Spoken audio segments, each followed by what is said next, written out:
Today, I'm going to explain a film based on the real-life story of the youngest warrior of World War II called Soldier Boy. Spoilers ahead. Watch out and take care.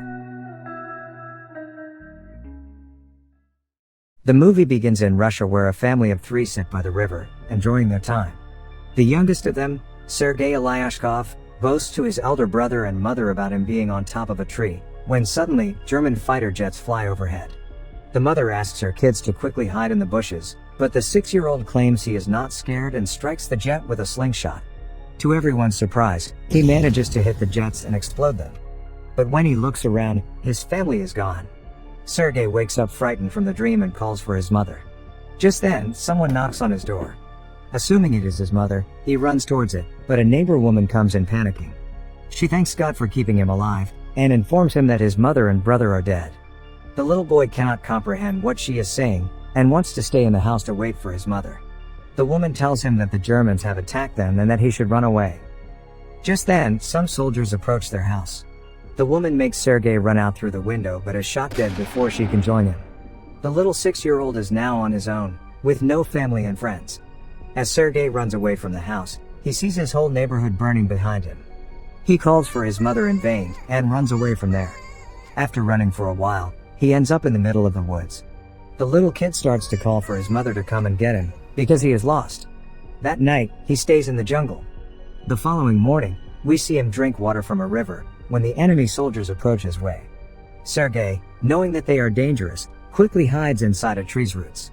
He is startled when a snake comes nearby, but doesn't utter a word or run away. Sergei is more scared of the soldiers than of the snake.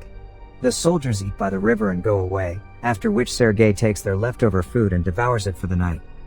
However, by the end of the day, the little boy is exhausted. He hasn't had a proper meal in 2 days and has been walking with no destination. He falls down as he limps but doesn't stop walking. While on his way, he sees wild berries and devours them, but just then, an explosion occurs behind him, taking him by surprise. The boy gets dizzy and starts to hallucinate someone coming behind him. However, even in such conditions, he stands brave and tells the person he has a rifle and is not scared.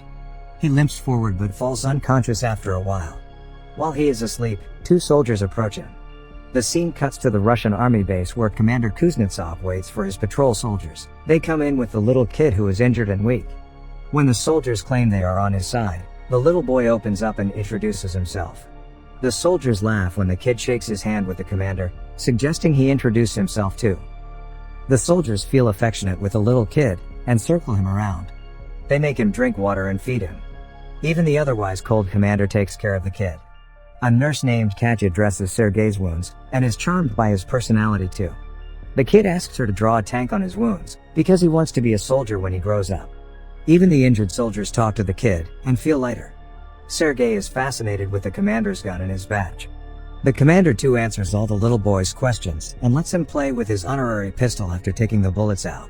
Sergei shows him the tank drawn on his stomach, and boasts about being a soldier himself. The boy is healing very quickly.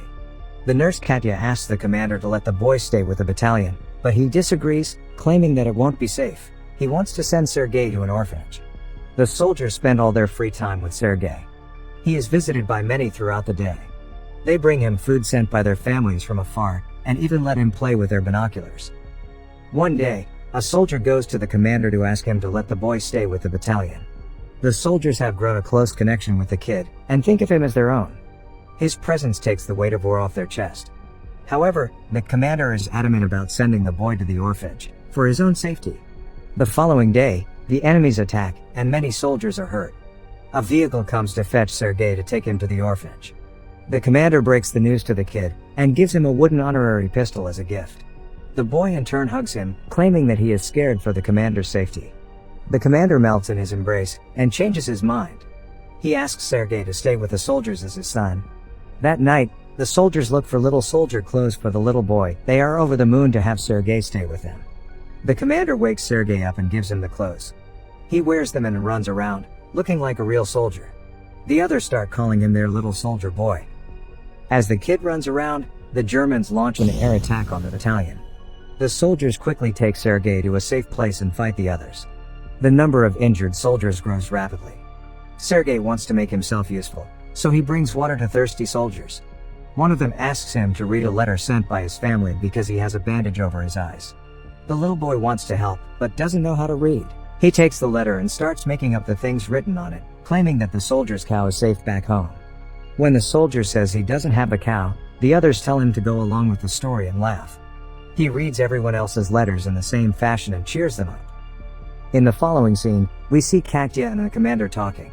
The two seem to be attracted to each other, but do not confess their feelings. Later, Sergei tells the commander that he is of the orderly position in the battalion and starts introducing himself as one.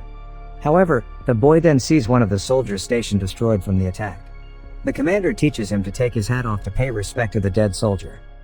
The next day, he insists the commander give him a mission and is given a task to distribute the letters among the soldiers. He completes his task efficiently and even makes the soldiers dance for him. The following day, Sergei goes a little far from the base with his binoculars. As he is playing with it, he sees someone's leg moving from inside a haystack. He rushes back to the battalion and tells the soldiers about his findings. The soldiers are skeptical, but go with the boy anyway. When they reach near the haystack, they are alerted to see 2 German spies hiding underneath. The spies are arrested, and the kid is praised for his intelligence. That night, the commander shows Sergei the legal papers for his adoption. He is now officially the kid's father. Sergei knows of the commander's feelings for Katya, so, to repay his kindness, he takes him to confess to her.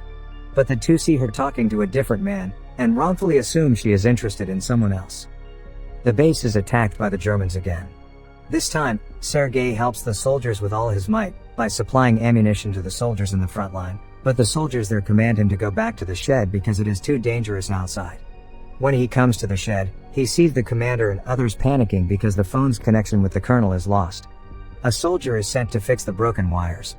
Sergei follows the soldier and sees he has been fatally wounded. He asks the dying soldier how he can fix the wires, and does it himself.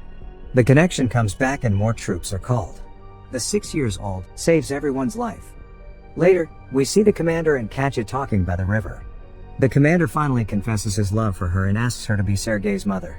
Katya is over the moon, but before she can say anything, a soldier approaches them and gives the commander a letter, saying they have been dispatched from the base. The following day, all the soldiers leave for their new base along with Sergei. However, on their way, they come across a minefield that blows off some of their vehicles. The commander is hurt while the group's orderly, who Sergei was close with, dies in the explosion. He cries and hugs the commander. They carry the injured ones with them and continue their journey to their new base. When they finally reach the other base, they meet the commander's leader, the general. He too is impressed by the kid's ambition, and congratulates the commander for having such a smart kid. The following day, their division is awarded a guard's banner, and so is the boy. He promises to save his country when the general gives him his badge. One night, their base is attacked brutally, and the commander is trapped under the ruins. Sergei cries for his father and tries to save him. He calls the other soldiers, who finally bring the commander out.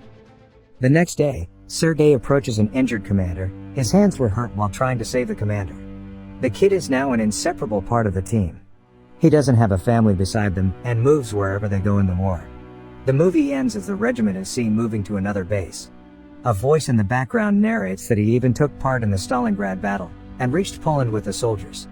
He is currently known as the world's youngest soldier ever, and the legendary story of his bravery is now spread for the whole world to hear. Subscribe for more videos like this, turn on notifications, and leave a like to help the channel out. Thank you for watching.